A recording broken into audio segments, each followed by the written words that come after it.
aujourd'hui je suis très contente de vous retrouver pour une toute nouvelle vidéo et aujourd'hui je vais vous partager le début des travaux de ma nouvelle piscine. Les travaux ont commencé en février et il y a eu pas mal d'étapes. Je pensais dans un premier temps faire une seule vidéo en vous partageant toutes les étapes de la piscine et en fait quand j'ai récupéré toutes les vidéos de mon téléphone, puisque tout a été filmé avec mon téléphone, et bien il y avait beaucoup trop de vidéos, il y avait je crois 200 vidéos, enfin un peu plus, et donc impossible de tout mettre dans une vidéo. Ce sera donc aujourd'hui le premier épisode. Alors j'ai filmé cette vidéo, enfin en tout cas je l'ai pensé de façon très simple. Je voulais pas qu'il y ait trop de blabla, je voulais pas le filmer comme un vlog parce que ce sont des images qui parlent d'elles-mêmes et ça aurait été beaucoup trop long, beaucoup trop répétitif. Donc en tout cas j'ai voulu le faire de cette façon-ci. Je trouve ça beaucoup plus fluide et agréable. Donc pour éviter des blabla inutiles, je vais donc vous montrer tout ça en musique. J'ai rajouté des petites annotations quand il y en a besoin. Et avant de commencer justement cette vidéo, pour pouvoir bien comprendre, je vais donc juste apporter quelques explications. Alors je sais que tout le monde ne me suit pas sur Instagram et c'est pour cette raison que j'ai créé cette vidéo aujourd'hui. Et sinon, si vous me suivez là-bas, vous savez déjà certaines étapes, vous avez déjà suivi une bonne partie de la piscine et j'ai donc créé une story à la une qui s'appelle piscine. On pouvait pas faire plus simple, donc vous pourrez donc suivre là-bas d'autres petites choses que je vous partage en story un petit peu plus que cette vidéo-ci. Et bien entendu, le prochain épisode arrivera très bientôt. Alors les travaux ont commencé cet hiver, en février, et en fait on n'a pas seulement fait la piscine parce que ça aurait été assez rapide finalement de faire seulement la piscine. Il y avait donc tout un espace qui a été créé pour la piscine parce que en fait initialement quand on a acheté la maison il y a 2 ans et demi, eh bien on savait déjà que la piscine était déjà ancienne, mais surtout qu'elle avait pas mal morflé et qu'il allait falloir la changer bientôt. Mais le bientôt, on ne pensait pas qu'il arriverait aussi vite puisque les 2 étés où on l'a utilisé, c'était catastrophe sur catastrophe, il y avait plein de fuites, il y a eu plein de problèmes. Et d'ailleurs l'été dernier on n'a pas vraiment pu en profiter clairement. Donc quand on a pensé aux travaux, on a pensé aussi à tout l'espace qu'on allait créer autour de cette piscine, puisque clairement c'est quelque chose qui avait été totalement négligé ici et c'était vraiment dommage parce que le jardin permettait d'avoir vraiment un bel espace dédié pour ça. Et donc en plus de refaire la piscine, on a revu tout l'espace autour aussi pour pouvoir créer une terrasse, un pool house, voilà, une zone où on puisse être à l'ombre, se reposer, tout ça. Donc on a dans un premier temps changé la forme. Donc l'ancienne piscine était de forme rectangulaire assez simple, l'escalier n'était pas du tout du bon côté, c'était une coque. Donc là nous on n'a pas du tout fait cette option là, parce que nous on est parti sur une piscine en béton et non pas une coque. Donc dans un premier temps on a voulu changer la forme mais surtout l'orientation parce que la piscine, placée comme elle était très souvent à l'ombre et je vous laisse imaginer comme l'eau peut être froide quand elle est à l'ombre. Donc la première chose qui était importante c'était donc de la décaler et également de la positionner pour qu'elle soit exposée de façon à être au soleil quasiment toute la journée. On a donc aussi choisi de changer la forme. On voulait absolument que la piscine soit rectangulaire, ça c'est un fait, mais rajouter un débordement, donc ça c'était pour mon mari, c'était important pour lui, et pour moi de rajouter une pataugeoire ou une plage californienne, ça dépend, voilà, on peut dire les deux, mais plage californienne ça fait vacances, c'est assez cool. Du coup, en plus de la piscine et de la terrasse, on a voulu rajouter un pool house, donc une petite maison ouverte, et à l'intérieur, la petite cuisine de base avec ce qu'il faut quand on est à l'extérieur. Ça permet d'être à l'ombre, de se reposer, de travailler en même temps face à la piscine. Voilà, ça permet d'être vraiment au frais. Avec toutes ces explications, vous comprendrez peut-être mieux pourquoi j'ai pas pu tout mettre dans une vidéo. En tout cas, quand j'ai cherché les vidéos sur mon téléphone, j'ai récupéré des vidéos de l'ancienne piscine puisque je voulais vous montrer en fait la forme très simple, rectangulaire comme elle était avant. Et du coup j'ai récupéré d'anciennes photos et vidéos, donc je vous les partage juste avant le début de la vidéo et je vous retrouve très bientôt pour l'épisode numéro 2.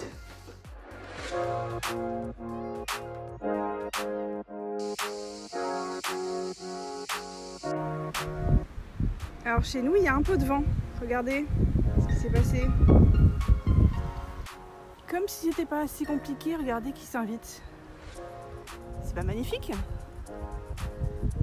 En vrai, elle a l'air plus grosse. Hein. Ah, attendez, il n'y en a pas qu'une. Puis celle-là, elle est énorme.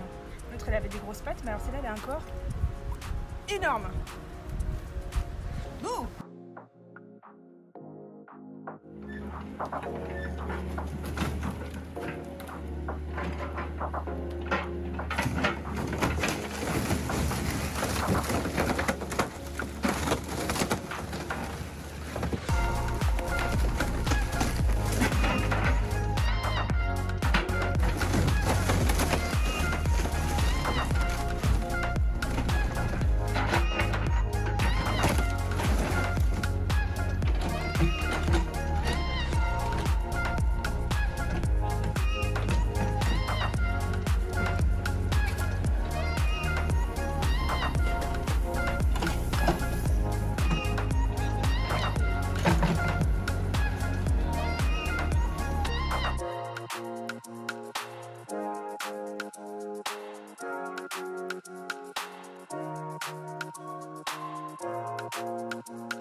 Look at